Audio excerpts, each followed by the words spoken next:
I'd like to thank all of you for coming here today. And I'd be happy to introduce our speaker tonight, Dinesh D'Souza. Dinesh has a 30-year career as a writer, scholar, public intellectual, and a former policy analyst with the Reagan White House. He has served as the president of the King's College in New York City from 2010 to 2012. He is called one of the top young policymakers due to his writing experience. His first book, which has started off his career in 1995, was Dinesh published The End of Racism, which is a national bestseller. In addition to that, his most recent works, such as Hillary's America, which was a movie, and Obama's America. These were the top 5 most successful political documentaries, as well as his movie, The Death of a Nation, which exposed the history of the left, which is now in paperback and now available. So, with no further ado, I'd like to have you guys watch a short video on Dinesh D'Souza. He's a man of a searching and versatile intellect. He is a man who can bridge cultures and understands history and scholarship and politics and theology and philosophy. My guest this week is an author, a filmmaker, a former policy advisor to Ronald Reagan. Mr. Dinesh D'Souza.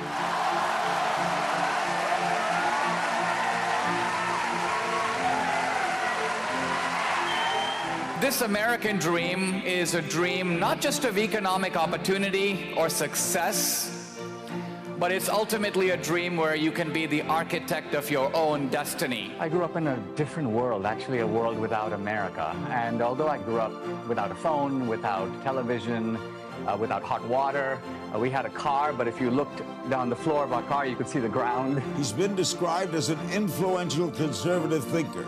He's a best-selling author, political commentator, and filmmaker. The great man, Dinesh D'Souza, a patriotic man. No longer would I say that I live in a rarefied world of intellectual debate. I've seen the upside of America, and I've seen the downside of America. But at the end of the day, I wouldn't trade the United States for any other country.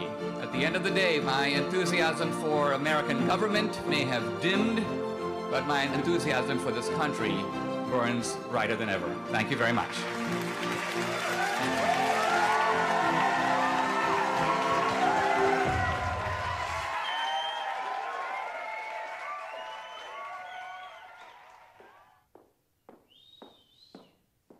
And now, Dinesh D'Souza.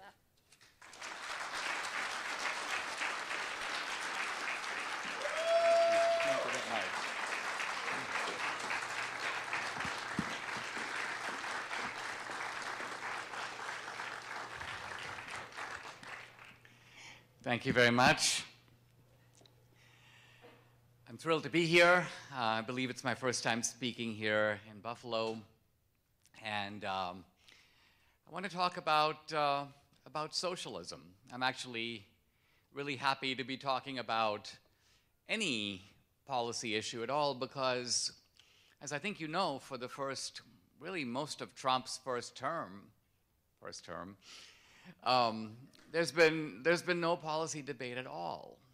We've gone from Charlottesville, white supremacy, to the Mueller report, to the Stormy Daniels episodes, to the Ukraine and impeachment. It's sort of one crazy thing after another. And I'll talk a little bit about this craziness later. But right at the end of it all, it's almost like finally a ship has moved into the harbor, and its name is socialism. Now, probably for many of you, this is sort of very intriguing. We're talking about socialism, but you know, I'm a young Reaganite from the 1980s. I was your age at Dartmouth at the time when the Cold War was in its height. And then I was a young policy analyst in the Reagan White House. I remember sitting in my office and seeing Reagan. He was at the Berlin Wall. Mr. Gorbachev, take down this wall. And, you know, to be honest, we thought this was kind of rhetorical flourish by the great communicator, as some people call Reagan. But in 1989, the year Reagan left office, the Berlin Wall came crashing down. and the whole Soviet Empire disintegrated, and the Communist Party abolished itself, and socialism began to crumble all over the world. India was a socialist country. When I grew up, in order to get basic goods, you needed a ration card supplied by the government. The Indian leaders, many of them were educated in England. Socialism was the last export of colonialism. They learned it at Oxford, Fabian socialism. And they came back to India with all these idiotic 5-year plans.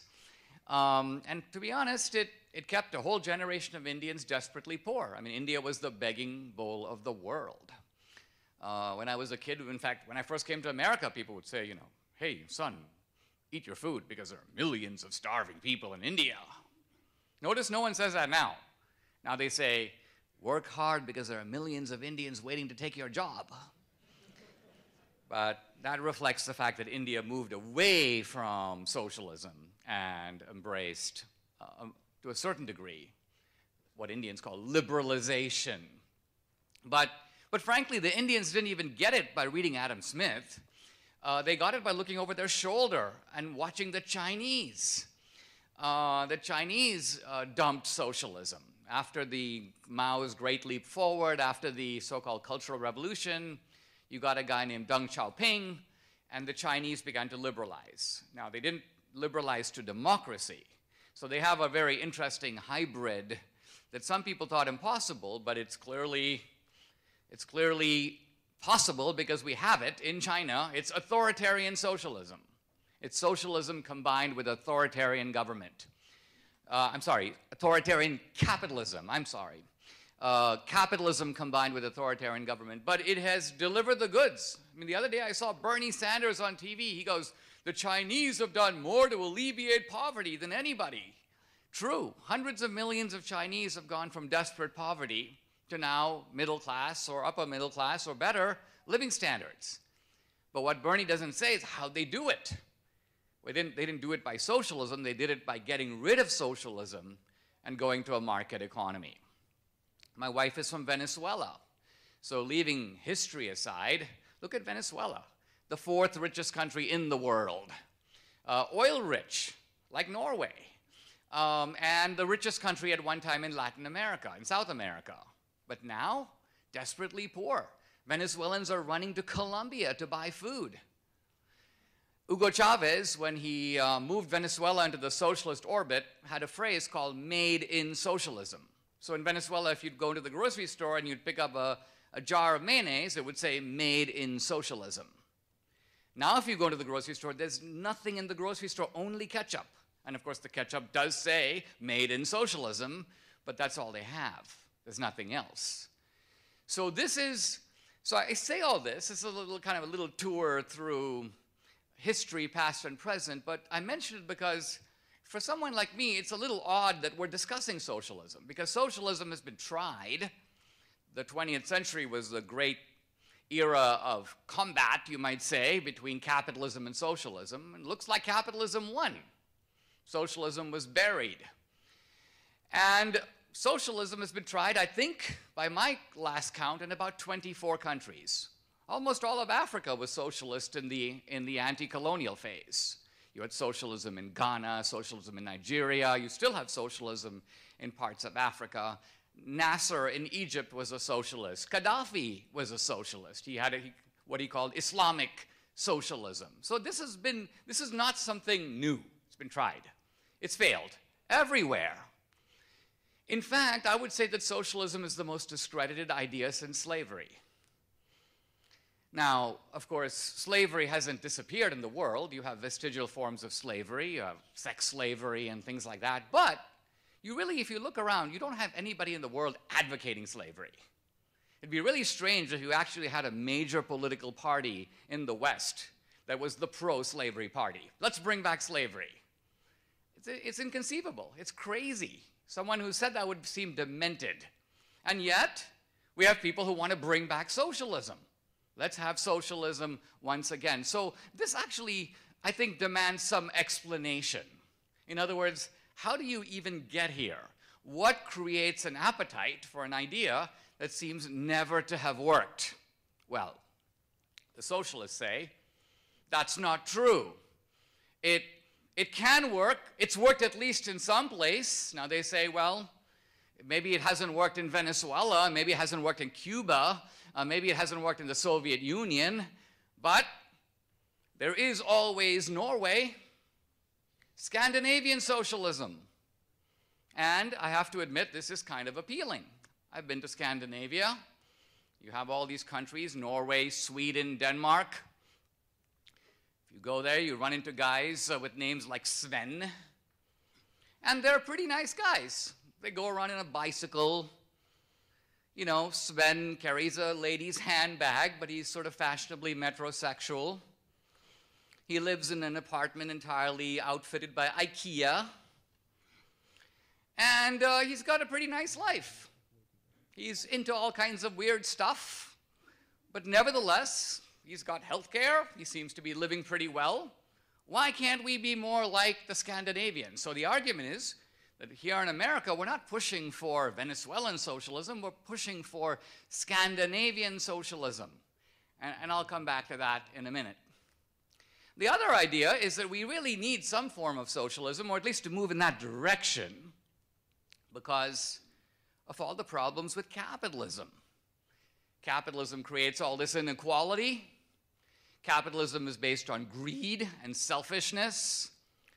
And capitalism isn't really fair. I guess I'll start by talking about that. Let me talk for a moment about capitalism, and then I'll turn to the socialist schemes and ideas.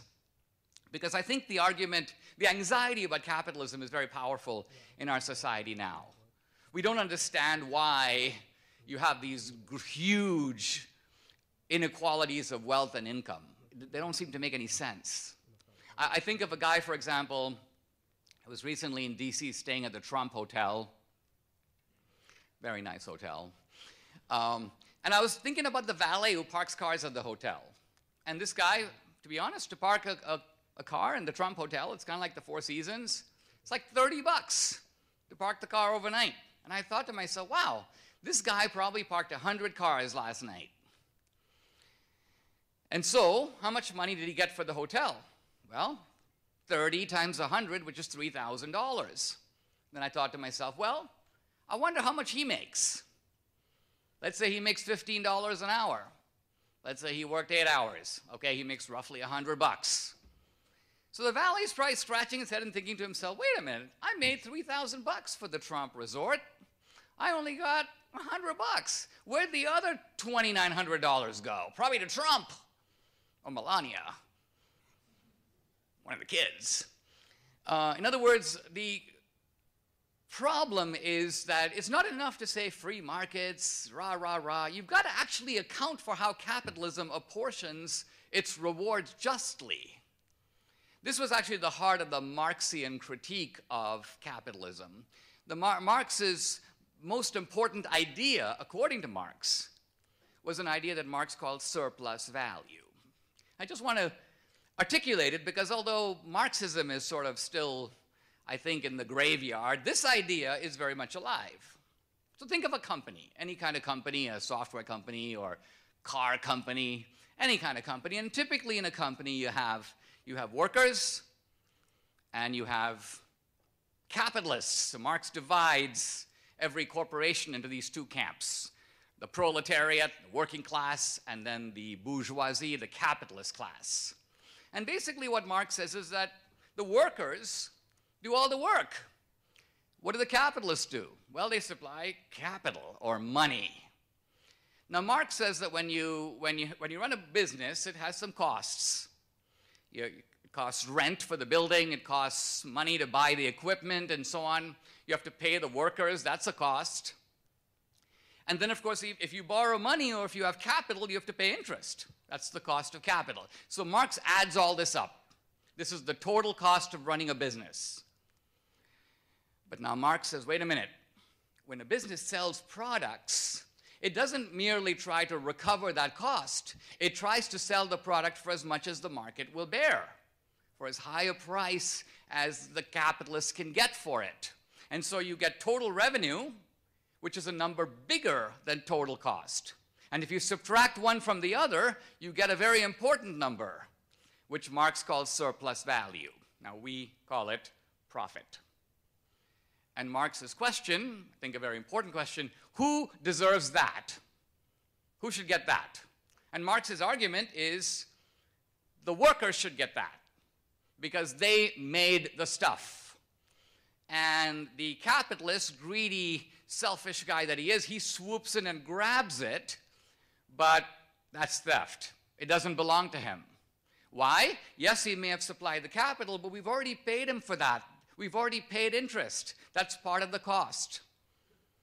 So what I want to do is zoom into this Marxian argument for a second and ask this question. Is Marx right that the guy who is the capitalist running the business is in fact ripping off the workers as a result of what he does? And we're talking, by the way, not about this business or that business. We're talking about any business. I think what Marx is doing here is something very familiar in American politics now. It could be called hiding the ball. In other words, what Marx is doing is he is attributing to the capitalist one thing, supplying capital, that in fact most capitalists do not provide. And he is hiding 3 or 4 critical things that capitalists do provide that he does not mention, because they actually explain why the profit of a business belongs to the entrepreneur and to no one else. So Marx says the capitalist supplies capital. But think about it. Does your dad run a business? When Steve Jobs started Apple, did he put out his own cash? No. He went to a venture capital firm. He went to a bank. The one thing that capitalists in this country, by and large, do not supply is the capital. That comes from somewhere else. So what is it that entrepreneurs do supply? First, they supply the idea for the business. Think about it.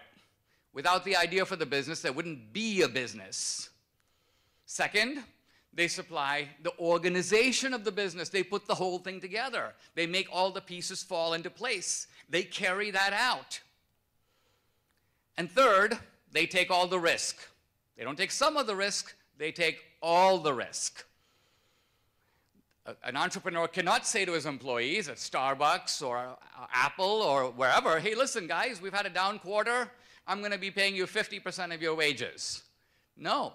The entrepreneur has to pay the full wage based on the contract because the worker doesn't want to take risk. The worker would rather have a fixed income. And so the entrepreneur takes the risk and gets paid only at the end.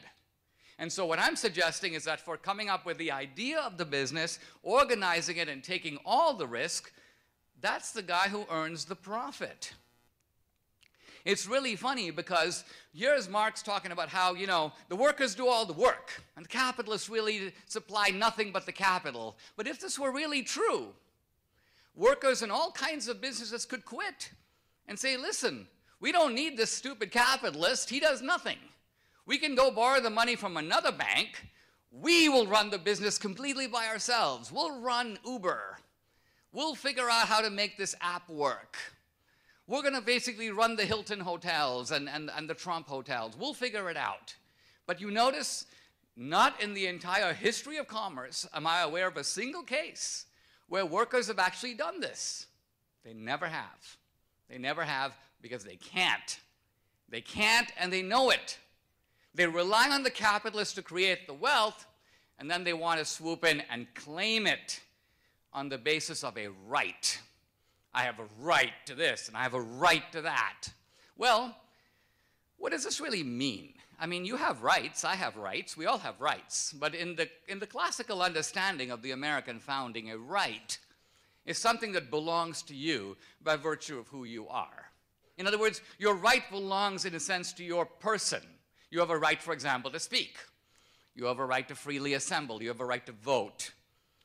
But notice that your rights don't involve establishing property rights or other kind of claims on other people. They don't. You may have the right to speak. I don't have an obligation to listen.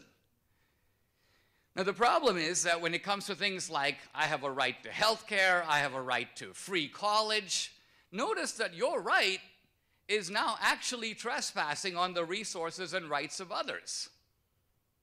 It's trespassing on the principle that Lincoln articulated in the 19th century when he said the hand that makes the corn has the right to put the corn in its own mouth.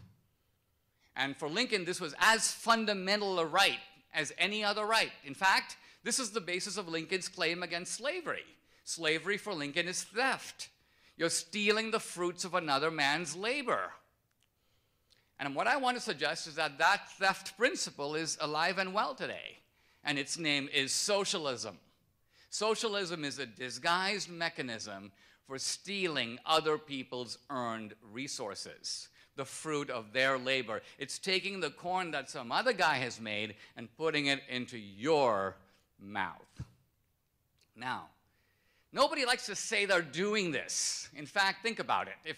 If someone were to tell you, hey, you know, you're kind of feeling a little lazy to go out and work, why don't you walk into your neighbor's house, pick up some fruit off of his trees, walk into his refrigerator and start taking stuff out, help yourself to his furniture. People would be like, I can't do that, man. That would make me a thug. It would make me a thief. You can't do it. But if the government goes over to see your neighbor, confiscates some of his resources, and then gives it to you, then you think, oh, wow, that's my entitlement. That's wonderful. I'm entitled to that. It's the same result. So the important thing to realize here as we start diving into socialism is that socialism ultimately, I think, is a disguised form of appropriation that claims a moral mantle that is completely undeserved. Let me give you an example of what I mean.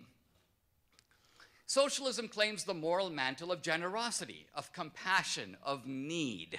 So let's say I'm walking on the street, and a homeless guy comes up to me and he goes, hey, Dinesh, I'm hungry. I see you have a sandwich there that you've taken out of your pocket for lunch. Give me half your sandwich. And I say, okay, here you go. So I've done a good deed. I feel kind of good about it because I feel like I've been a nice guy. He, you hope, or she, will feel a sense of gratitude. Dinesh was a nice guy. I'm in need. Maybe if I'm in better circumstances some other time, I'll do the same for some other guy. It's a virtuous transaction all the way around. Why? Because I've given voluntarily, and you have an appreciative receiver. Now, I'm going to modify this example very slightly with the same outcome. I'm walking down the street. Homeless guy comes up to me, hey, Dinesh, let me have half your sandwich. But this time, I say no. I say no. I have every right to say no. It's my sandwich. But at this point, who should come galloping in on a horse?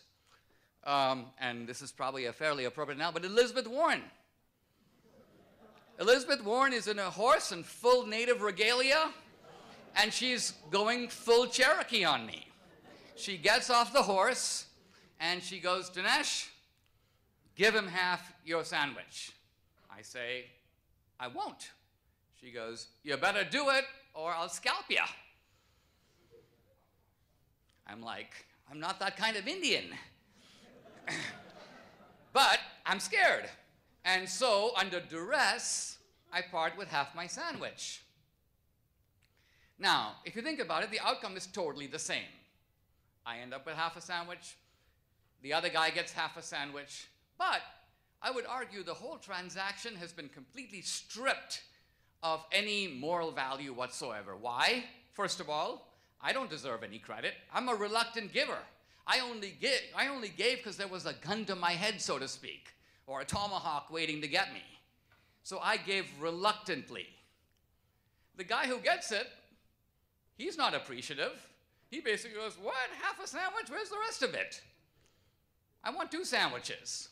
He feels a sense of entitlement because he knows I didn't give willingly.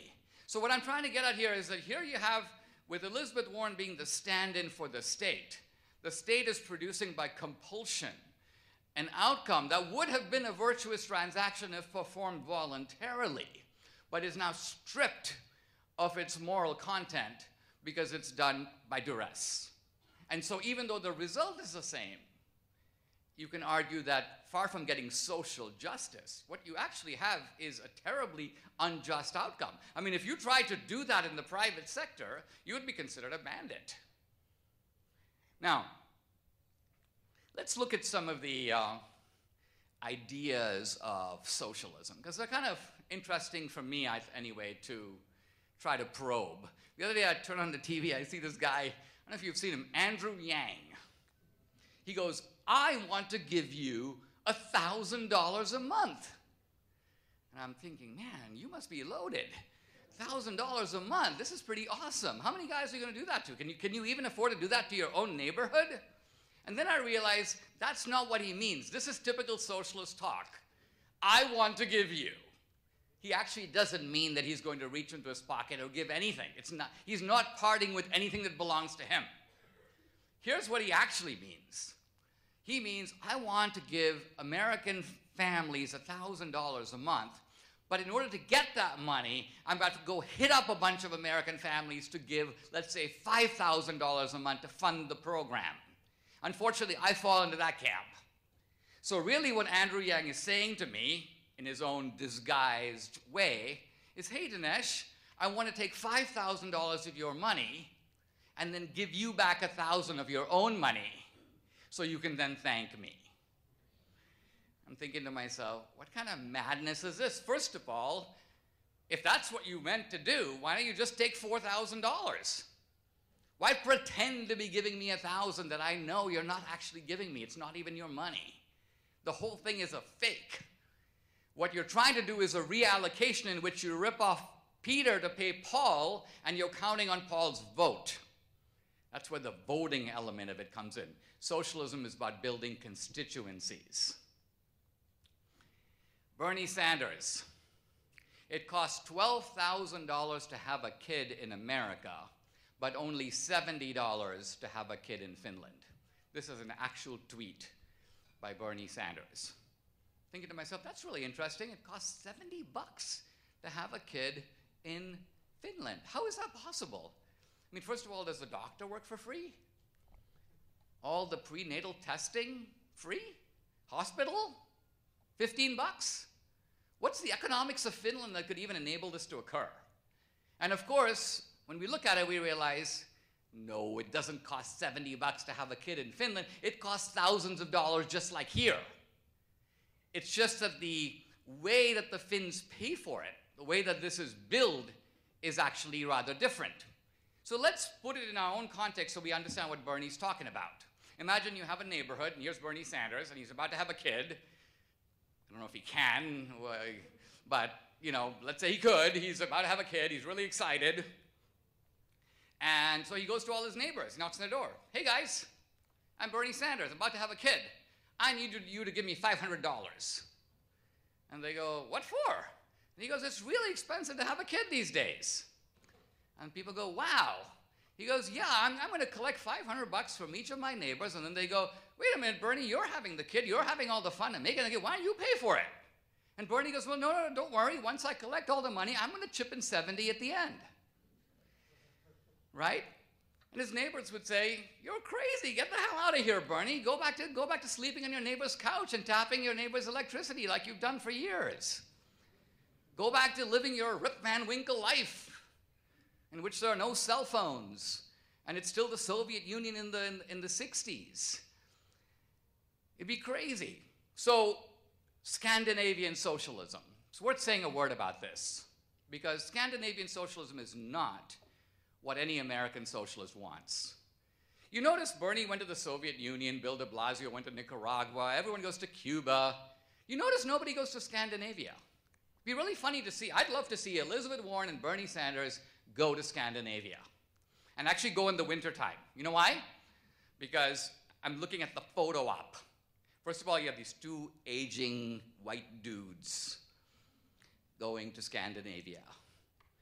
White hair, white faces, all the white Scandinavians all around them, white background, snow, white outfits. It's white on white, all white Scandinavia, which gives you, I'm saying this not kind of whimsically, the Scandinavians are very homogeneous societies, and their socialism is based on that.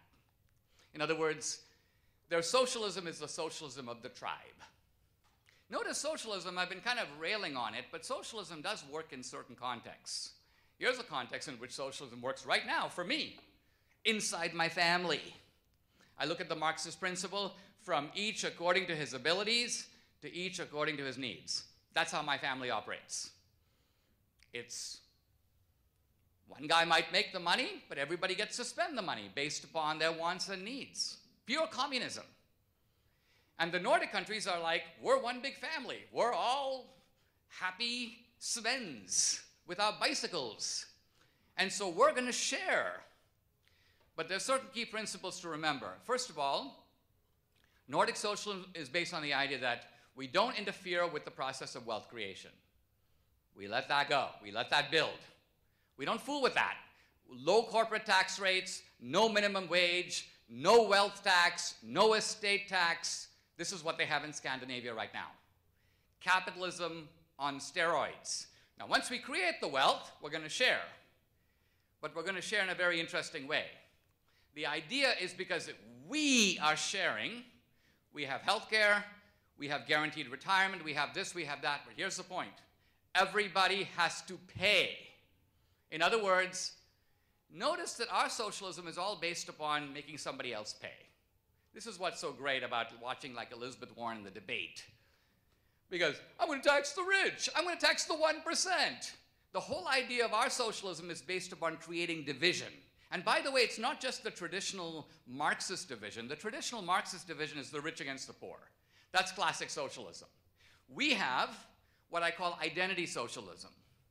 By identity socialism, I mean socialism married to identity politics. And so in our politics of the left, we have about 7 different divisions. Yes, it's the rich against the poor, but it's also the black against the white. And it's the illegal against the legal. And it's the man against the woman. And it's the gay against the straight. And you have all these cross-cutting divisions. And the whole idea of the democratic left is let's create enough oppositions that we can mobilize a coalition of supposed victims who can create a political majority that will then loot all the other guys against their will and give us all this free stuff. That is the simple brute force of American social. That's not the Scandinavians. There's no Antifa in Scandinavia. In Scandinavia, there's no such thing as Columbus was a horrible man. He was a genocidal maniac. No. There's no such thing as ethnic divisions and polar. Now, they're immigrants. And the interesting thing about the immigrants to Scandinavia, they're by and large undigestible. The Scandinavians don't know what to do about them. The Norwegians are actually thinking of putting them on an island because they're not Norwegian. How can you have a socialism of the tribe when people from other tribes show up? Even Sweden's having all kinds of problems with this issue. They took refugees. The refugees are now... See, in America, we actually do this a little better. Immigrants in America can assimilate. They can become American. I've become American. The Irish, the Italians, the Jews, the Koreans, the West Indians, we can become American. It's not so easy in Europe. I talk to my Indian friends, you know, can a Pakistani become an Englishman? Can a Turk become a German? Can an Algerian become a Frenchman? Not so easy. And so what happens in European countries is that the socialism excludes these ethnic groups that are not seen as part of the tribe, not seen as pulling their weight. And the other thing about Nordic socialism, the heaviest taxes fall on the middle class. People talk about, oh, you know, it's really great, and they have a 70% top rate in Denmark and Norway and Sweden, and in general they do. Guess who pays that top rate? Everybody earning $60,000 or $70,000 or $80,000 a year, your parents. They pay that kind of rate. So the high rates are not for the super rich. The whole idea of socialism, and this is in a way kind of consistent with the principle, the burden is shared by the whole society. It's not rip off some other guy for my benefit, but it's we all pay into a system that then jointly benefits all of us. So I say for all these reasons, when I look at Nordic socialism and look at it up close, it bears no resemblance to the socialism being promoted in this country. It's a very different animal. Now, I've been talking a little bit about economics as if this is ultimately kind of an economic debate, but it's really not. If you look at the identity socialism in America today, and particularly on the campus, I mean, obviously the campus is a quasi-socialist operation anyway. And what I mean by quasi-socialist is simply the fact that by and large, the consumer, you, are not directly always the guy paying. Sometimes it's your parents, sometimes it's the government through loans. There's a very complex system of financing. And by and large, prices in any economy always become distorted when that's the case. This is, by the way, why our healthcare system is messed up. Why is it messed up? Because the guy who gets the service is not the guy who's paying. That messes anything up. Let's give an example that will make the whole thing clear. Consider the idea, well, healthcare's a right. Well, okay, healthcare's a right. Isn't there a right to eat? Isn't food a right? Well, yeah, food's a right. Okay, fine. Food's a right. So let's now have a right in which when I go to the grocery store, I can fill up my cart with whatever I want, whatever I need. I show up at the counter, and it's insured. It's like Obamacare. It's like Medicare for all. Somebody else will pay, because after all, eating is a right. So what's going to happen? Let's follow this through. If I go to the grocery store and eating is a right, and I can basically help myself, I'm going to load up my cart. I usually buy 4 bananas, I'll buy 12. I usually buy 1 carton of milk, I'll buy 10. Why? Because I'm not paying. And then I show up at the counter. I'm really happy. I've got a lot of stuff. Now, we have to realize that the same kind of thinking is going on the other side of the counter. The person behind the counter goes, hey, this dude isn't paying. So when I ring up the prices, Dinesh is not going to care because he's not going to pay. So what do? The price of milk, which was $2.25, now becomes $25. And the price of bananas goes up to $100 a dozen. Why? Because some other idiot who's not even here is going to get the bill. He doesn't even know it. It's wonderful. So if you really think of what's going on in this transaction, it's very simple. It's actually a collusion between a customer and a retailer to rip off the third man who's not present, who is actually the taxpayer. The third guy who's not present in the store is being ripped off by both these guys. Why? Because they are ultimately looting him, knowing that there's no accountability on their part. That's what's going on in healthcare. You go into the doctor, let's run 18 tests. Oh, really? Go for it, doc. No one ever thinks of asking, how much is this test going to cost? Is it really necessary? I just had the test 3 months ago. Nobody thinks about it. Why? Because they're not paying. That's the key point. Now, I said earlier that our socialism on the campus has a non-economic component. And I want to highlight that as I close and open the door to questions. I want to highlight what can be called gangster socialism. Gangster socialism.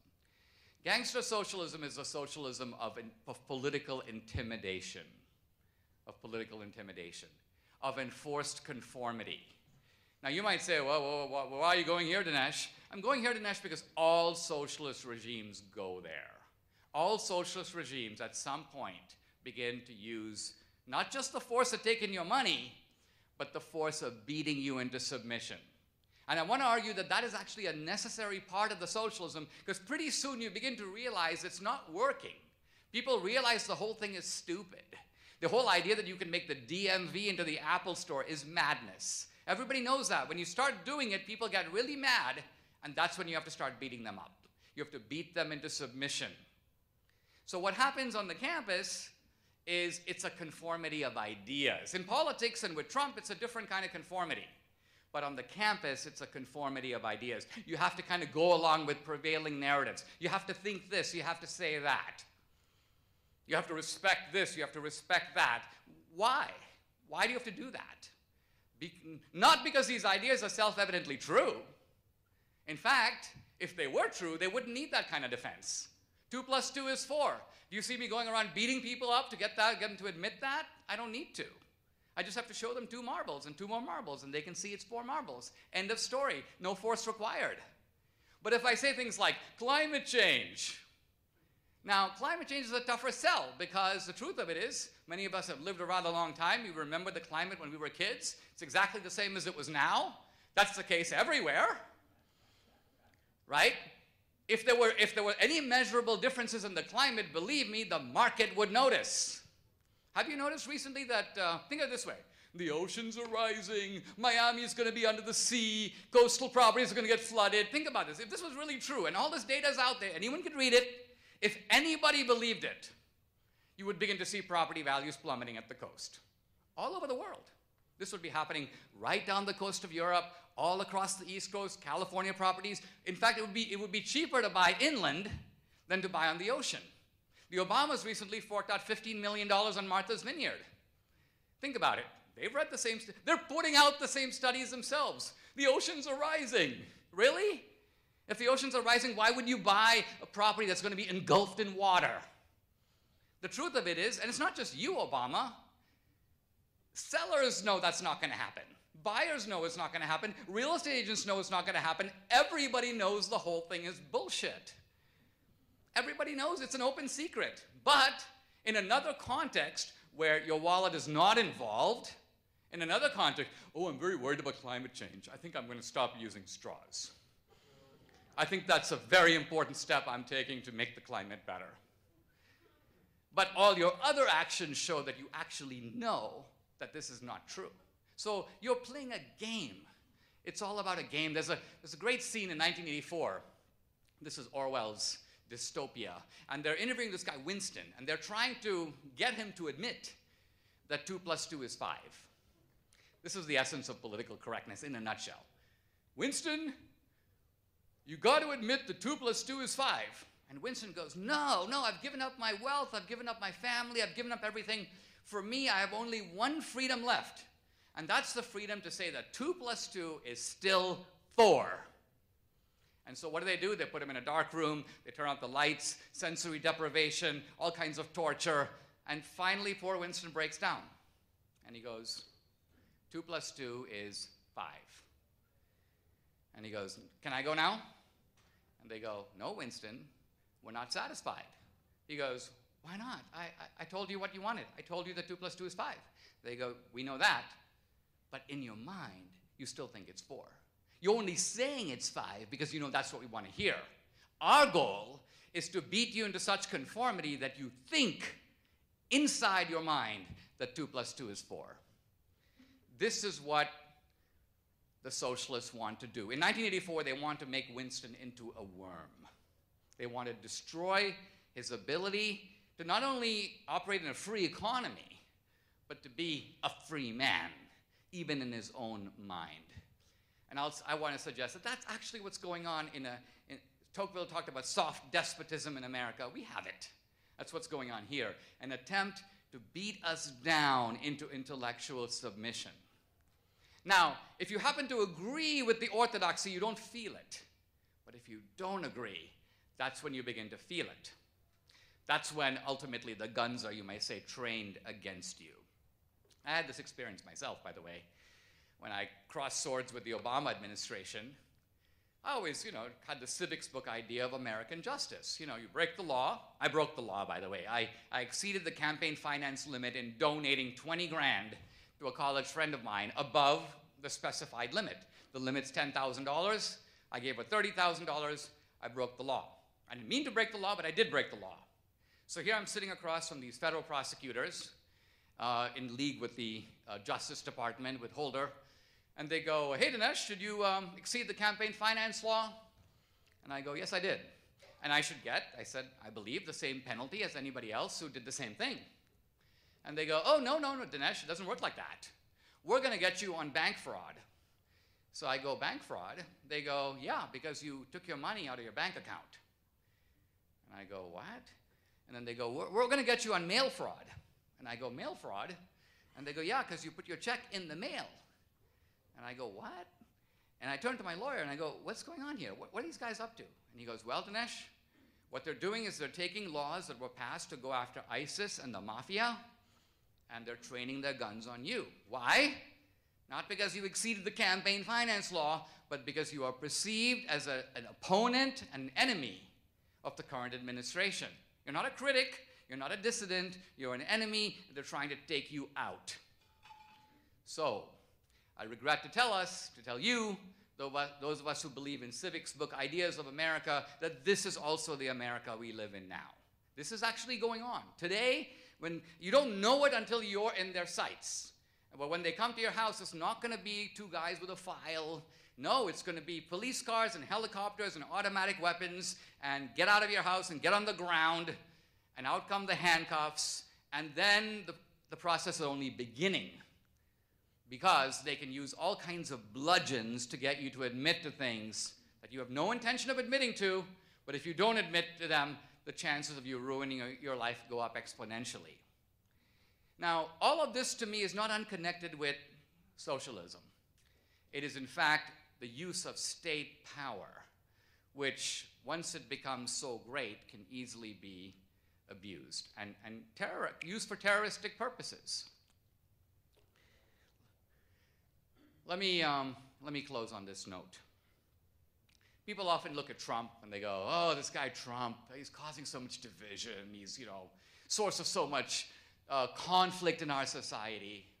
But the truth of it is that Trump didn't cause any of this. In fact, I would argue it caused him. It caused him. American politics, like it or not, has become gangsterized in the last generation. It started under Clinton, it continued under Obama and Hillary, and that process produced the need for a kind of outside guy to come into a new situation and recognize it needed to be cleaned up a different way, totally different way. By the way, this was a similar predicament that Lincoln faced. Lincoln was a very moderate man. In fact, he was from the moderate wing of the Republican Party. But when Lincoln came to Washington in 1861, he realized the whole country had changed. A Democratic congressman, Preston Brooks, had gone into a Republican Senator Charles Sumner's office and beat him with a cane. And when this was announced in the Senate, thunderous applause from the Democrats in the North and the South. So Lincoln realized, what kind of America is this now?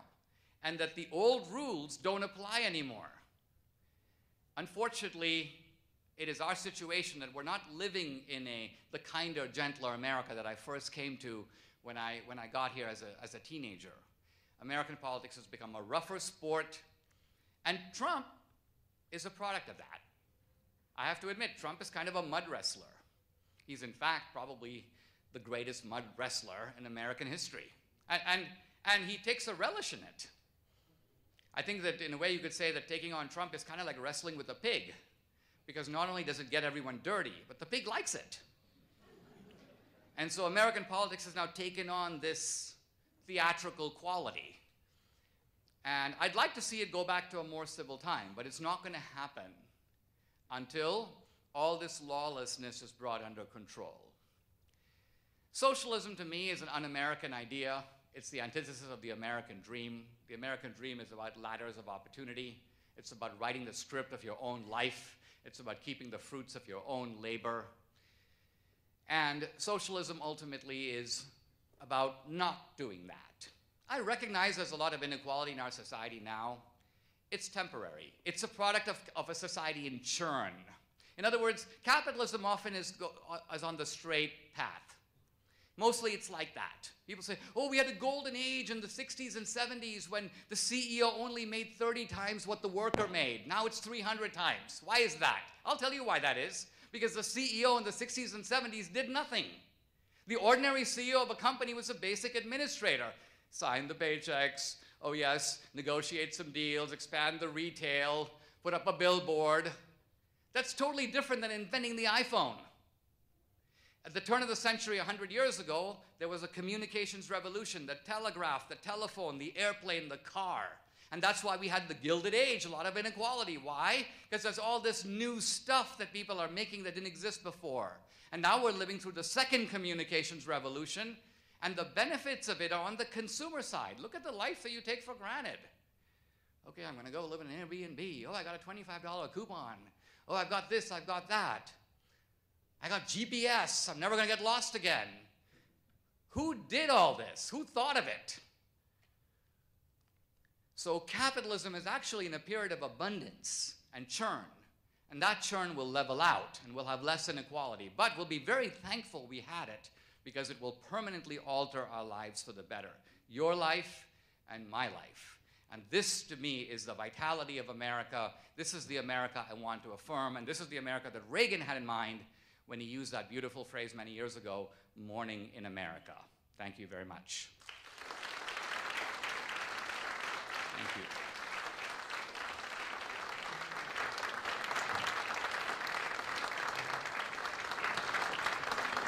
Thank you.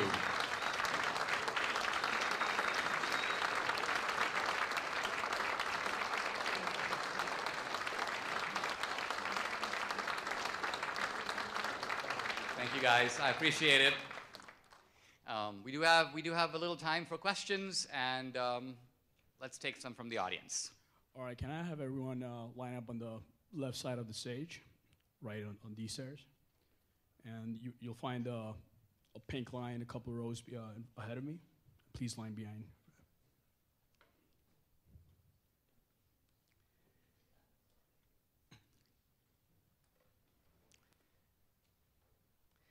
And if you'll try to be brief and pointed, I'll try to do the same so we'll be able to get more questions. Oh, okay.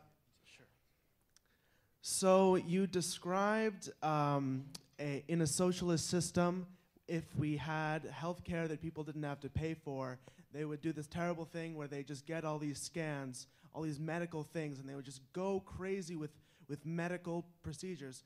But are you saying that the reverse is better, where you can't get as many, because you might think to yourself, well, I got this thing 3 months ago, and my doctor is saying I need to get it now, but I can't do it. How is that better? And also, I think that there's nothing that would lead anyone to think that people would just go crazy, because that's just not, doctors are still doctors, they're still trained medical professionals, they wouldn't just do that. Okay. All right. Well, first of all, if you have any familiarity with a retirement home, you realize that those are, and old age in general is a place of loneliness. And very often in America, unlike in India where I grew up, in general, you're not with your extended family. You're by yourself. Your life ultimately is a shell of what it was. And so the idea, if you notice, old people talk a lot about their health problems. They revel in it. They are rather expansive on the topic. And they enjoy having medical ailments and having doctor's attentions. I speak from a lot of experience of people who love to go to the doctor. They love to go to the doctor because they love to talk to the doctor. They love the importance of being under the scope. They love telling all their friends about their ailments, and then their friends tell them about their ailments, and then their friends have to go to the doctor in order to compete.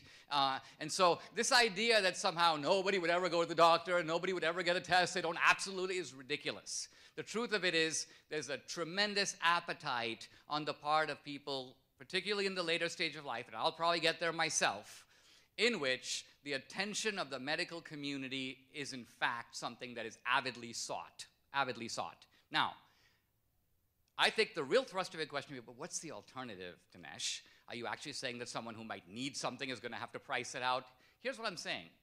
It doesn't cost a lot of money to have what you could call catastrophic health care in America. You could actually have a government guarantee of catastrophic health care for the simple reason that catastrophic events are rare. That's why, for example, it's not that hard to insure people against a hurricane, because hurricanes don't occur every day.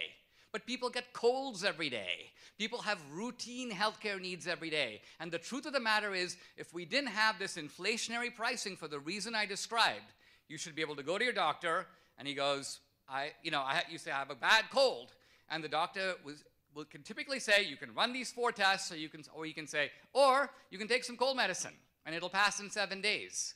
Right? And you then decide, or you have a health savings account that puts $10,000 in your account, but it's your $10,000, and if you spend $3,000 of it, you keep the other $7,000.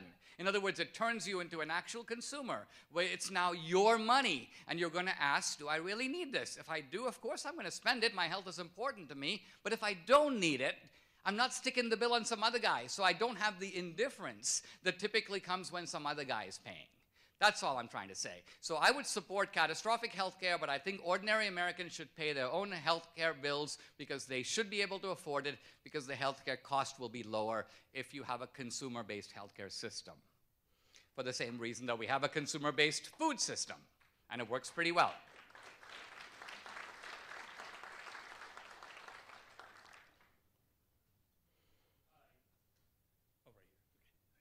I have a question.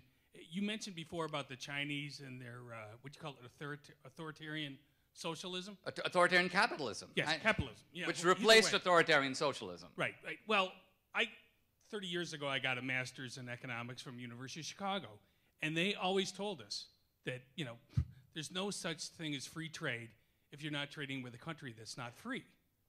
So my thought is, and I've been to China, I've been over there, I'm a director in a large corporation. I don't understand how they succeed over there, because I've been there, I've been to their plants, they walk around like the Stepford Wives, and it doesn't make any more sense to me how they succeed any more than cryptocurrency is successful. And I don't know, I mean, because they are the absolute existential threat to America. All this other baby socialism, it's nonsense. It's a pittance compared to what the threat of China is. And I just don't know what people in your position really think, because you only mentioned it slightly, and I think it is the true existential threat to America. Well, the Chinese politically make no secret of the fact that their long-term goal is to be the master of the universe. They believe that they were for 1,000 years and that they can be again. I also think that they believe it might take some time, but they're going to get there. And so theirs is the process of the slow build. A little different than the Stalinist type of socialism, which precipitated the Cold War. The Chinese method is more methodical. Now, how does it work? Well, to me, it works on a very simple principle, which is to some degree also seen in India. It's called the China price, right? In other words, if you have well over 1 billion people, and most of them are in poverty, if you can train them to do things, they're going to be able to do them a lot cheaper, on the average, than people are going to be able to do them in the UK, or in France, or in America. So China then becomes the retail manufacturer of the planet. Now, there are other people competing with the Chinese. As you know, they're the Vietnamese, the Thai, Asian Indians are getting into it. But the Chinese, by and large, have been setting the China price for now 40 years. And it has worked out for them. But they've converted that to a capital-intensive success in manufacturing that only Germany and the US can even touch. Quite true. Now, interestingly, the entrepreneurial, the inventive energy doesn't come from there, as you know. The inventive energy comes mainly from here. Now, there is also some creative European capitalism as well, but most of the new stuff is made here. What the Chinese are ultimately doing is driving the wages down. So, by the way, coming back to Trump, you know, people say, well, Trump is, you know, he's violating the principles of free trade. The problem is, one-sided trade is not free trade. If I'm a free trader and you have tariffs, that's not free trade. Now, if I say, listen, I want you to take your tariffs down, you go, make me. I go, okay. If you don't take your tariffs down, I'm going to put tariffs on your goods. And since your economy is more dependent on mine than mine is on yours, you're going to see the wisdom of taking your tariff walls down. And then if you do that, that actually produces a free trade result. So it's a little bit like the arms race, if you remember from the 80s, deterrence, and the idea of an arms buildup was we build up our weapons, so the Soviets are deterred, so they see the pointlessness of building more ICBMs, and they stop building them, which in fact they did. So to me, the free trade battle is analogous to that, although obviously being conducted in dollars and not in large silos and weapons. I just have one more question, though, is you look at what the Chinese do to respond to that tariff is they immediately devalue the currency. And that's their immediate response. If you couldn't do that here with the banks here in this country, because the banks would be in an uproar. Well, this is. And how do they do it? I mean, I just don't understand how they do it. I mean, it's almost like federally insured, you know, devaluation. I don't get it. Well, I think the way they do it is they're making a kind of Faustian bargain with their people. They're basically saying, because I don't believe that any tyranny, even Stalinism, can be sustained solely by force. I mean, think about it. If you're a dictator, you have all the power in the world. One guy can maybe subdue 3 women and 5 other guys, but he can't subdue a whole country. You just can't do it. You need a whole bunch of gangsters to do it for you and with you, and you actually need the complicity of the people. You have to offer them some sort of a bargain. I think the Chinese bargain is no political freedom, but you will see your standard of living gradually improve steadily. And since you haven't seen that for 2,000 years, you should be content with that for now. Is all the capital, though, coming from the Chinese that got out of China in '49, that succeeded in Taiwan, that succeeded in, you know, the diaspora of the successful Chinese is all throughout Southeast Asia, as you know. Absolutely. And is that where all the capital is coming? It's very hidden from you and me. It's not transparent where the capital is coming from. Well, that might have been where the capital came from originally, but I think right now, think of all our large deficits. I mean, the Chinese are running big surpluses, and they can build capital and they've had the power to do that for at least 2 decades. All right, let's keep going.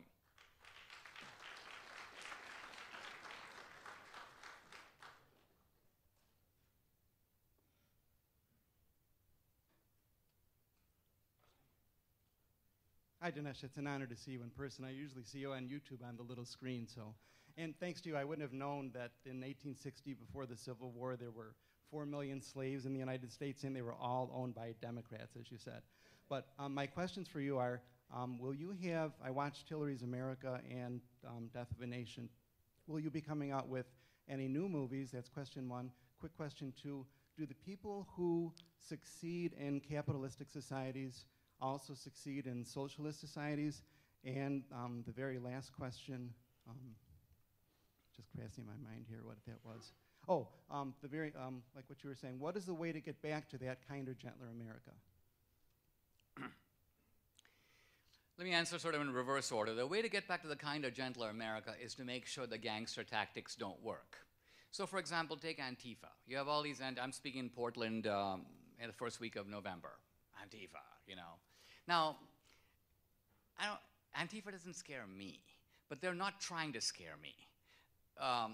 On a campus, Antifa is trying to scare the students, because you live here. They can make your life miserable. I come, I go. But with Antifa, if they're able to get the event canceled, to them it's a victory. Check, you know? So writing an op-ed on the need for civility isn't really going to work here. What you have to do is make sure that that tactic of blockading the entrance, threatening the speaker, calling in a bomb threat, whatever madness these people do, that doesn't work, and they're held accountable for it. Once that's the case, they'll stop doing it. So that's my point, is the way to civility is, oddly enough, not by backing off, but by holding firm and holding to the law. Okay. With regard to movies, yeah, we're actually working on one, and it's going to incorporate the topic of socialism. In fact, I'm playing with the working title, United States of Socialism. In part because I agree with the left when they say, you know, our socialism is different. It's not simply the socialism of other countries. We're creating this new hybrid of socialism and identity politics. I think that is actually something new, and I want to examine that more closely. So a movie for next summer, and book to go with it, possibly called United States of Socialism. And that other question, do the people that succeed in capitalism succeed in socialism? Oh yeah, the people who succeed in capitalism and under socialism are two totally different types of people. This is, by the way, why intellectuals, for example, don't understand Trump at all. I was reading Trump's book, The Art of the Deal. And I just want to give you a little vignette from that, because it kind of shows you how a capitalist thinks. And then ask yourself, you know, does my professor really think like this? And you'll see this is the furthest thought from his mind at all. The intellectual habit of mind is very different than the entrepreneurial habit of mind. So let's look at the entrepreneurial habit of mind. So Trump crosses the border, you might say, from Queens to Manhattan. His dad was a rental property owner in Queens. And his dad told Trump, don't go to Manhattan. That's not our type of people. We can never succeed over there. It's cutthroat. Let's stay in Queens. We collect small rents from rent-controlled apartments. That's kind of what the Trump family does. Trump ignores this advice, marches into Manhattan. He walks and he looks for hotels for sale. He's never owned a hotel. He's never run a hotel. But there is the Commodore Hotel, a very ancient historic hotel right across from Grand Central Station. But it's rat-infested. It's terrible. They can't charge more than $30 a night for a room. It's all run down. It's poorly run. Nobody's actually living there. In fact, there are homeless people sleeping in the corridors of the Commodore Hotel. So Trump goes to see the owners of the Commodore Hotel, and he says, I want to buy this hotel. He has absolutely no money to do that. They start negotiating a price, and the guys go, where's your money? And Trump goes, I have it, but I want you to sign a piece of paper telling me that you'll sell me the Commodore Hotel for, let's just say, $4 million. So they sign a paper saying that they will do that. Trump takes that paper and then starts going to one bank after another, and he goes, I'm buying the Commodore Hotel. They've agreed to sell it to me for $4 million. I need $4 million. Where's your collateral? There it is, the Commodore Hotel. So Trump doesn't own the hotel. He doesn't have any money, but he's putting this whole thing together in his head based on the idea that he will have it, right? And so he gets the money to buy the hotel, and then he goes up to the hotel and he says, I want to renovate the hotel. I want mirrors on the front, on all sides. This seems like an expression of Trump ego, and to some degree it is. But people go, why do you want mirrors? No hotel has mirrors on the front.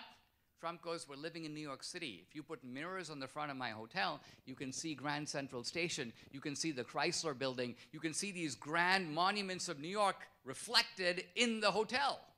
And Trump goes, look around the hotel. Look at all these people in three-piece suits walking into Grand Central Station. All these people have money, but they're not staying in the Commodore because the Commodore sucks.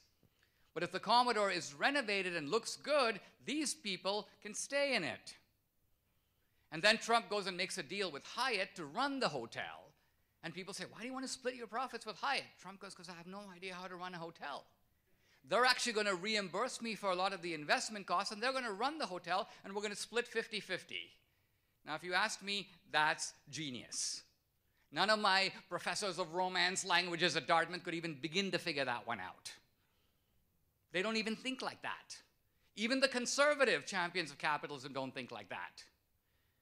That's why most of them work at libertarian think tanks, because they're in defense of entrepreneurship, but they're not actually entrepreneurs. The entrepreneurial mindset is very different. It's always thinking about where value is and how to create value. It's a different way of thinking. Trump has it. All right. So recently I've been honestly doing my research within wealth inequality within the United States, and the statistics, honestly, for me has been absolutely shocking, in which 70% of Americans are living paycheck to paycheck, and we have about 30 million Americans that are not on health care. Now, within the last 40 years, we've been championing a lot of Reaganomics essentially, that really champion, tax breaks on the very wealthy of our society in order to actually spur on more entrepreneurship and job opportunity in America. Meanwhile, many people in Appalachia and other places around the country have been starting to lose their jobs in factory towns that Trump did highlight in the 2016 election, which I will give him to his credit. However, there has been no change. Absolutely none. And for the last 40 years, we've been trying the same nonsense continuously over and over, and yet the middle and working class people who wake up every day in the morning to feed their kids, so on and so forth, are going broke, trying to pay for medical bills, trying to just simply feed their families. And we haven't really seen many of these companies really do much about it. Wealth inequality has grown up to a tremendous size in which now the middle class is starting to shrink, and the very top 1% of 1% is paying a lower tax rate at 23% than the bottom 50% of the country, which is paying at 24%. So how does, per se, your style of economics, per se, solve that? Well, I think we start by looking, you've said a lot of stuff, and I think I want to zoom in a little bit more. Okay, let's start with what you said at the end. According to you, the lowest quartile, or the lowest quintile of our society is paying a higher rate of taxation, of income tax, than the very top rate. Okay, first of all, that is not even possible, because the lowest quintile doesn't earn enough to pay any income taxes at all. The lowest quintile in this society pays zero in federal income tax. That's a fact. That's a fact. You don't owe any taxes, just look up the tax code. You don't. You look up the lowest quintile at income, and then you pick up the tax tables, and you will see that the tax rate on that income, the top of that quintile, is 0%. They pay nothing. Okay. Now, the data on the top people, because the top rate in America is 37%. That's only federal. That doesn't count state tax. If you live in New York State, you know what the state taxes are, what, 9%? Add it to the 37, you come to 46. Add the local taxes. If you're a wealthy guy in America, you're basically being taxed at a 50% tax rate.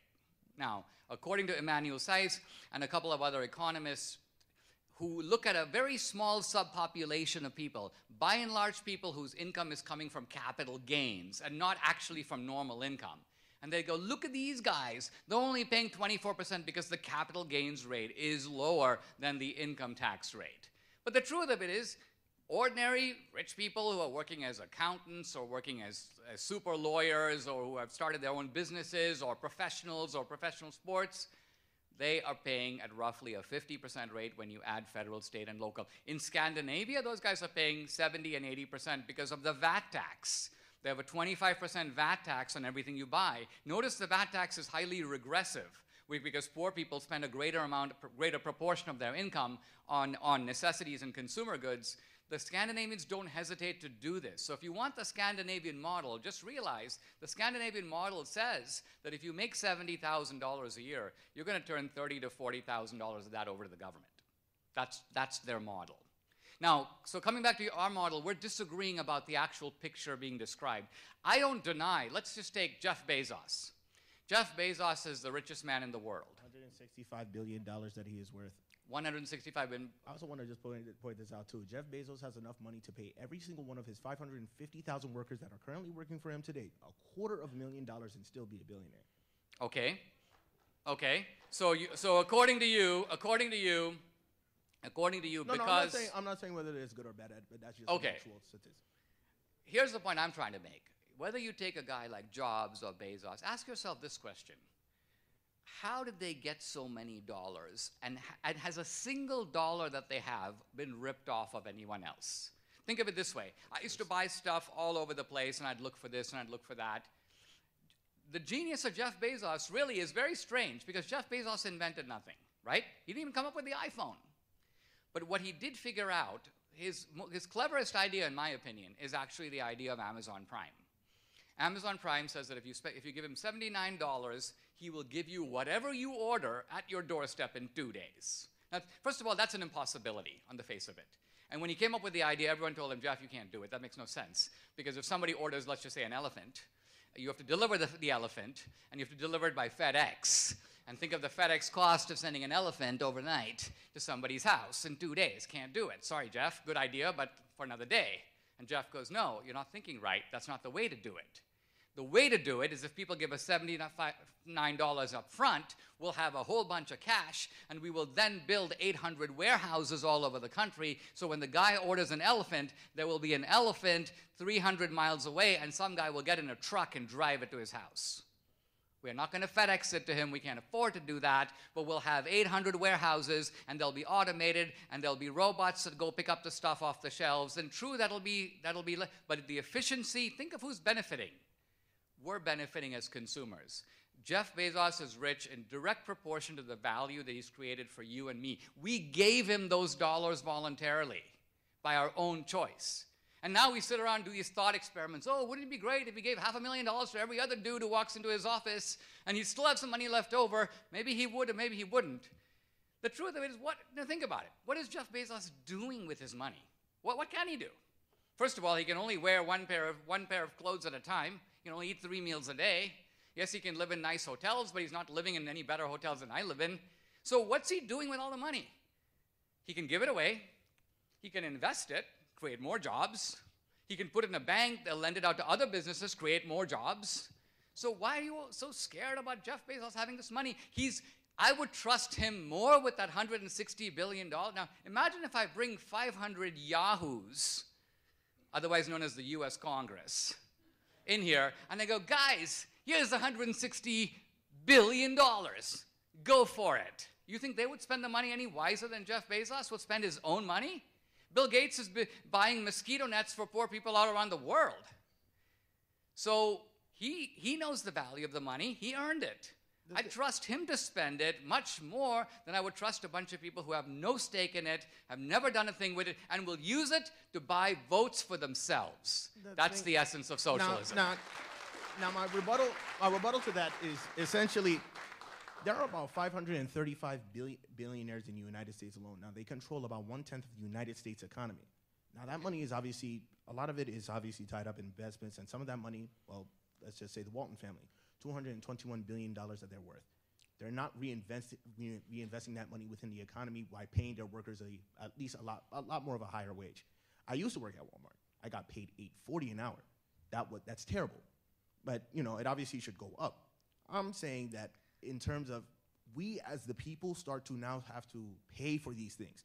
The can gets kicked down the road to us as taxpayers because we pay higher taxes when they are not able to give their workers a living wage by higher taxes in order to provide for welfare, WIC, food stamp programs, so on and so forth. It has to be at some point that they have to pay a higher tax rate in order for all of us, the vast majority of us in this room who are working class, to at least be alleviated. That way we can save some money. We can all agree that maybe our taxes are too high. All right, that's fine. Somebody has to foot the bill. We're tired of footing the bill for them. What about them for us? Yeah, Walmart is ruthless about driving down prices, as you know. They will sit down with every retailer, every mom and pop store that wants to put their stuff in Walmart. I know this because I put movies in Walmart. My books are in Walmart. So I know what it's like to deal with Walmart. They are absolutely ruthless on the issue of price. But I say to myself, who are they fighting for? You know, who are they working for? That's the key question. Who's Walmart working for? Now, it's very interesting. The Fabian socialist, Webb, once wrote a book. Her father was a big industrialist, and she goes, you know, my father was a big tycoon, and whenever I went in the office, he was giving orders. He never took orders. He was always giving orders because he ran this business. And so from her point of view, a Fabian socialist, her father, this tycoon, was giving orders. But she never asked this question. Who is giving the orders to her dad? And the answer is the consumer. The consumer is giving the orders. She just can't see the consumer, so to her, her dad is the one barking out all the orders. Steve Jobs looks at the iPhone and he goes, this won't work. This glass will break because somebody will drop the phone and the phone will be destroyed. I cannot sell a phone of breakable glass. I need unbreakable glass. Who's Steve Jobs working for? He's working for you. He knows you and I are going to be using the phone in the toilet. We're going to drop the phone. It's going to fall on the ground. It's going to fall in the toilet. You need a phone that can withstand all that. So Steve Jobs is working for the consumer that will ultimately use that phone. That's you and me.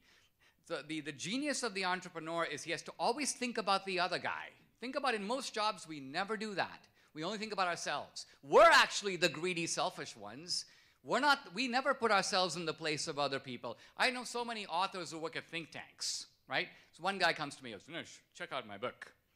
I go, what's your book called? He goes, it's called Tranquilitas Ordinis.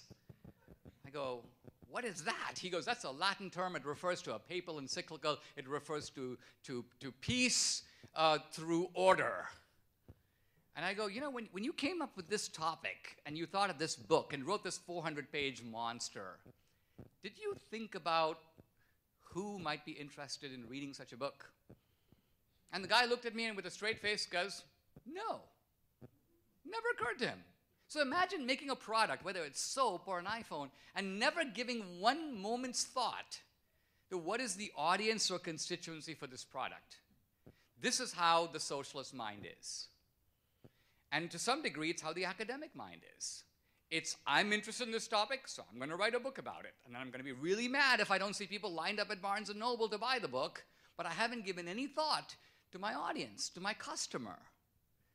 Ultimately, almost every bad service in this country, badly run universities, badly run DMVs, badly run post offices, is for a simple reason.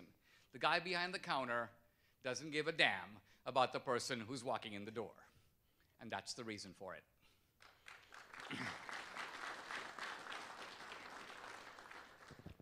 Dinesh, I consider myself a Dinesh junkie. You paused before that word. I was kind of waiting to see which direction it was going to go. And I've seen all your videos online, your lectures, read all your books, seen all your movies. I just have a softball question for you. I was listening to Steve Bannon today from Greece, and he said what I've been thinking for a while. The wildebeest is about to rise out of the bog and become a centrist challenger to Pocahontas and Crazy Bernie. Your thoughts? Well, I gotta revisit. You know, in a way, I'd forgotten about Hillary. It seems hard to believe, but I'd forgotten about Hillary, and then suddenly here she is. And you know, it's like when you haven't seen someone for a while, you're always a little startled when you see them. But here she was. And she said a word that really caught my eye. She goes, "Man, don't tempt me, Trump. I'll beat you again. I'll beat you again." And I was like, interesting. And obviously it flashed my mind back to, you know, Hillary. She's probably thinking I won the popular vote, right? So here's Hillary's reasoning. We just had Wimbledon, and, you know, Federer beat Nadal 3-2. But Nadal goes, but when you add up the points, I had more overall points. So actually I deserve the trophy. No, that's not how the game is played. You know, so this is part of the, I think, Clinton dementia, which is an unwillingness to be able to see the force of the other side's argument. Yeah, if you want to change the rules and have an election based on popular vote, then we campaign on that basis, et cetera, et cetera. I don't think it's the best way to go, but you can change the Constitution and make it go that way, but that's not how our elections are decided. So anyway, that was just to me a little whiff of Hillary craziness, and then I went back to my normal life, and Hillary was like the people, and you know, the guy in the fifth circle of Dante's Inferno, I think it's Farinata, he sinks back into the bog and then just kind of disappears, and then the earth doesn't move again. So hopefully it'll stay that way. I think she's foaming at the mouth to get back in it, but in a real way, if Biden collapses, they're going to need a centrist candidate. So, yeah, I think that the left is starting to coalesce. My take on it, and this, I'm not an expert on this, but I think that they're starting to develop a romance around Elizabeth Warren. If I had to bet now, I would probably bet that she might make it to the starting line. But a lot can change. I agree. All right, let's keep going.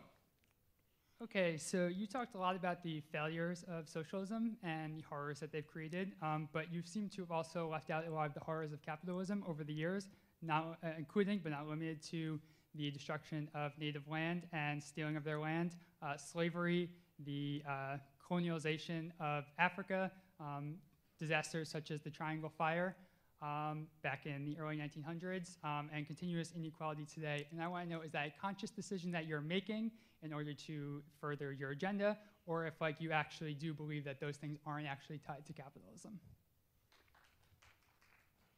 Okay, so let's look at some of the things that you mentioned. You mentioned, for example, you mentioned colonialism, you mentioned the destruction of native land, and you mentioned slavery. Let me just take those three. Those are like your three kind of slam dunk examples. Now, let's look at them one by one and ask this question. What does this have to do with capitalism? Not, are we living in a capitalist world, and so obviously every institution is going to have some relationship to capitalism. I admit that, just like it has to have some relationship to democracy, to monarchy, to whatever political regimes exist. But here's the point. Slavery. If I'm going to grab another guy and force him to work for free, do you consider that to be capitalism? Is that what Adam Smith talked about in The Wealth of Nations? Pursuit of profits, absolutely. Which that's what capitalism No. was putting forward, and the No. pursuit of the pursuit No. of So the okay, so pursuit you of got to profit go is back. why slavery was installed in this country. Okay, so to be fair, in all these things, you have to judge an idea by examining its validity on the behalf of the people who advocate it, right? If I'm going to discuss Christianity, I'm going to go to the words of Jesus Christ. I'm going to go to the New Testament, right? I'm not going to say, oh, I don't care about any of that. But so with capitalism, the simple fact of it is, if you don't have a voluntary workforce in which buyers and sellers and producers and consumers and workers and entrepreneurs are not in voluntary relations to each other, signing contracts and agreeing, the beauty of capitalism is that both sides are better off. Let's say, for example, take something really simple, okay? You have a glass of milk, and I have $3, okay? And I say, I'd like to have your glass of milk. And you say, I'll sell it to you for $2, okay? Now, you would never do that. I'm not answering the question. I'm saying that colonialism, which is political conquest by force, and slavery, which is physical conquest of another man's labor, are the antithesis of capitalism. The forcible seizure of native land, none of this has anything to do with capitalism. It's the very opposite of capitalism. So what you're saying is the United States of America was not a capitalist country until 1865, and that's the day it did? No, I'm not saying that. I'm saying that the Southern economy was essentially a non-capitalist economy. Its champions knew that. The defenders of slavery all attacked capitalism. But they hated it was in the pursuit of profit, which has continued on since then through the Jim Crow law errors, since the establishment of private prisons, and it's happening to this day. It hasn't changed. It's been capitalism since this country has been founded, and that capitalism is rooted in the slavery of this country. The dictator of Venezuela, Maduro, right? When he died, he was a billionaire. So he was obviously in pursuit of profit. He was a socialist who was looting the country for himself. Was he a capitalist because he cared about profit? No, because capitalism is not just about caring about profit. Capitalism is about a certain way of going about business that actually mutually enriches all the parties involved. Otherwise, they don't do the transaction. If I go to apply for a job at a company, and let's just say they offer to pay me $1 an hour, right? And let's just say that I say, that's scandalous, that's slavery wages. If I don't take the job, I'm no worse off than I was before. They haven't exploited me in any way. They're offering me a deal, I'm free to take it or not. It's completely different if they go grab me, put a chain around my neck, and make me work. That's the opposite of capitalism. That's why, read Lincoln. Lincoln says slavery is you work, I eat. And the alternative for him is the hand that makes the corn gets to put the corn in its own mouth. For Lincoln, that's capitalism. So you keep the fruit of your own labor. So you're saying is the workers who produce the corn should be the ones who get that profit. So I guess we agree on that. No, I'm saying if I come to a barren field that nobody has thought of cultivating, and I say, you know what, I actually see this as a very rich place to have avocados. And I hire 100 people to work on the avocados, and I pay them an agreed upon wage of, let's just say, $10 an hour. And at the end of it, I make $1 million. I would say that is a fair and just outcome because all of them agreed to the $10 an hour. It was well worth it for them, otherwise they wouldn't have done it. And I thought of the idea, and I put it together. That. Yes, I agree. Okay. I think you're very good at this propaganda thing. I mean, it worked well for you. Keep it up, okay? All right, let's keep going.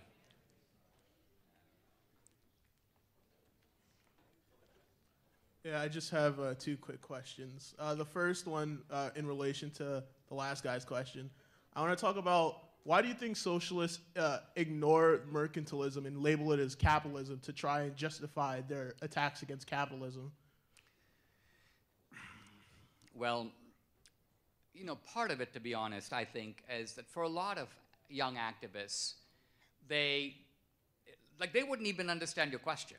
They wouldn't even know what mercantilism is. I mean, I turned on the TV the other day, I see this young woman, she's being interviewed about socialism. She goes, I like socialism.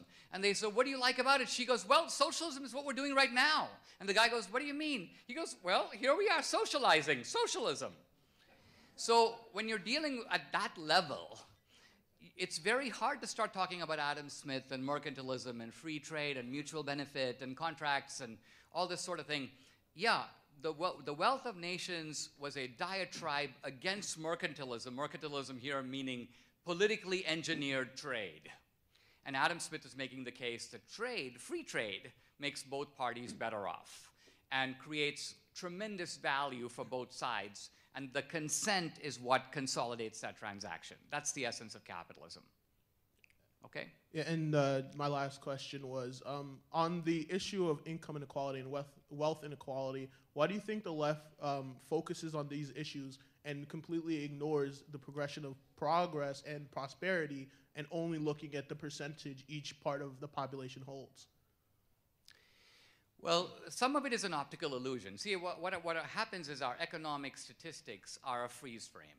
They'll take the country and they'll divide it, as someone did earlier in a question, into 5 quintiles. The bottom, the second lower, the middle, the upper middle, and then the upper quintile. So I ask myself, I think about this, I think of my own life, which quintile does Dinesh belong in? And then it hits me, I actually have lived in every quintile. When I came to America, I had $500 in my pocket with not another penny to be tapped. I was in the bottom quintile, and I stayed there for probably 10 years. And then as I got my first job, I was paid, I forget, $14,000 a year, something like that. I was in the next quintile, the 4th quintile. And so over my career, as I've done better, sold more books, made movies, done this, done that, I moved up into higher quintiles, but I actually had the experience of being in all the quintiles. So if you had freeze frame me at any given time, you take Dinesh and stick him in 2, or stick him in 3. But the truth of it is, if I actually look at my life, it's an actual upward mobility through all the quintiles. The data is not capturing that. It's capturing me here, and sticking me in that bucket. Captures me here, puts me in that bucket. And so to look at that data, you think I've never moved, because the bottom quintile is still the bottom. Of course, because there's always going to be a bottom quintile. That's the thing to remember. The way to think about all this is like this. Let's imagine a perfectly just society. A socialist society. Everyone in this room has exactly $100. Okay? And now imagine one person. This could be Shaquille O'Neal. It could be J.K. Rowling. Somebody creates a product, a Harry Potter novel, and says, hey guys, want to get my Harry Potter novel? And let's say 50 of us go, yeah, let's get it, let's stand in line and get it. Okay, it's going to cost you $10. So suddenly, let's just say of all of us, 100 people put up $10, and suddenly we have inequality. Suddenly J.K. Rowling is sitting on a stash of $1,000 or more, and you have all this inequality. But think about it. Is there any social injustice? No. Why? Because each of us voluntarily gave her the $10 in exchange for the novel. It was worth it for us to do that. So the inequality exists, but it carries no moral stigma whatsoever. J.K. Rowling has not ripped off any of us. That's the way to think of a capitalist economy. You only find the greed and the selfishness when someone is taking something to which they have no legitimate right.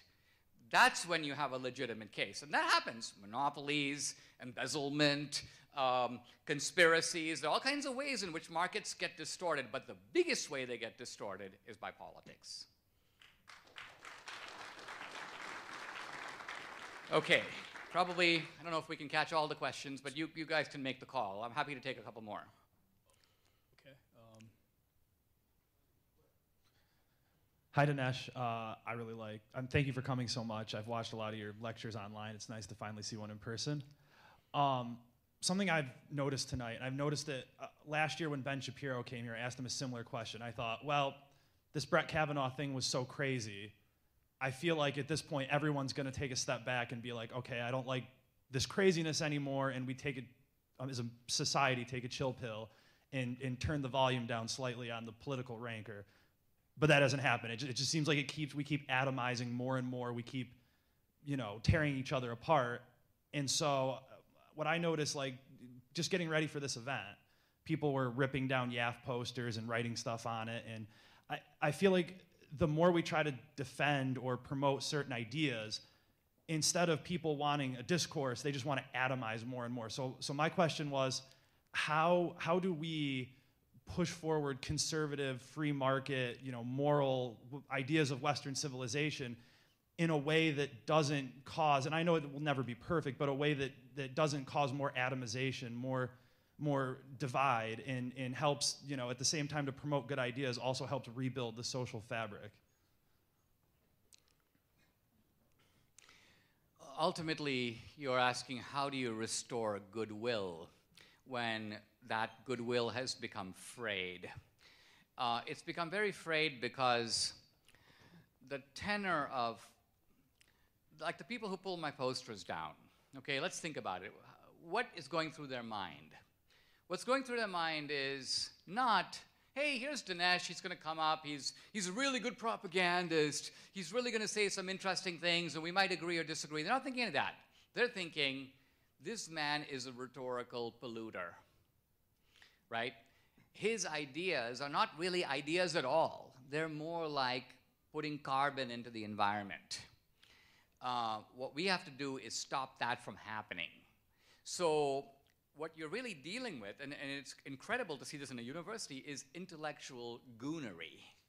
Intellectual goonery of the kind that you would expect to find on the street. If some guy says, you know, hey, give me your money or I'll beat you on the head, that's goonery, right? But you don't expect to find it like in the sociology department or in the history department, but I do. And in fact, I even find it on Twitter. Someone said earlier, you know, a claim I made about slavery. And in fact, I take the opportunity to publicly correct myself. I had made the statement that no Republican in 1860 owned a slave, and that all the 4 million slaves in the country at the time were owned by Democrats. Think of what an astounding statement that is, and what a devastating refutation of all these people who are like, slavery! Think of what it tells you, right? So a whole group of historians led by Kevin Cruz of Princeton conducted this massive excavation. Literally, they were trying to find a single Republican who found a slave. Cruz found one, but his example was fallacious, so he went back to dig some more. Turns out in the border states, there were a handful of Democratic slave owners, right? About 10 of them. And they were scared of a civil war. So they were pro-slavery, but they were opposed to secession. And so when their states were talking about seceding, they threw their weight, they joined the Republican Party at the last minute to thwart secession.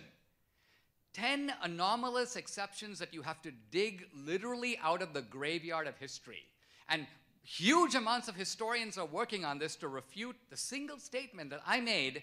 And so what they have now proven is that out of the 4 million slaves in the country, my statement, in fact, needs to be modified because I was not aware that there were, in fact, about 10 Republicans who did own a slave, but the general thrust of my statement is completely true. So let's digest the significance of it. Here you have a Democratic Party. We're fighting racism. We need reparations. Really? The Democratic Party actually is the party of slavery. You owned all the slaves. You're the guys who poisoned the wells. Are you pretending to show up as the water commissioner now? You want to pay reparations? Go ahead and pay it. We'll send the bill to the DNC. But there's a whole group of intellectuals who want to cover this up.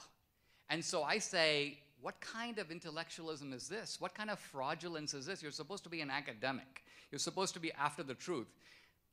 Now notice what I've done. I publicly disavow my earlier statement. I modify it. I agree I was mistaken, but I was mistaken on a detail. My wholesale statement is correct, that the overwhelming majority of slave owners were in fact Democrats. There are a handful of anomalous exceptions. But these guys won't do that. They will never concede. They're always hiding the ball. The parties switch sides. Really? The parties switch sides. This is kind of like the day when the cops and the robbers all decided to switch sides. Cops became robbers. Robbers became cops. You know, you're like, how would that happen? Does that make any sense? The parties never switch sides. If you read Abraham Lincoln's talks about free labor and capitalism, they sound exactly similar to what Trump is saying. Different rhetoric, different time, I grant, but the general thrust that we have the right to keep the fruits of our labor, there's a straight line from 1860 to the present. Thank you so much. Guys, it's really been a pleasure. I want to thank you for being here. Thank you very much. Okay, bye.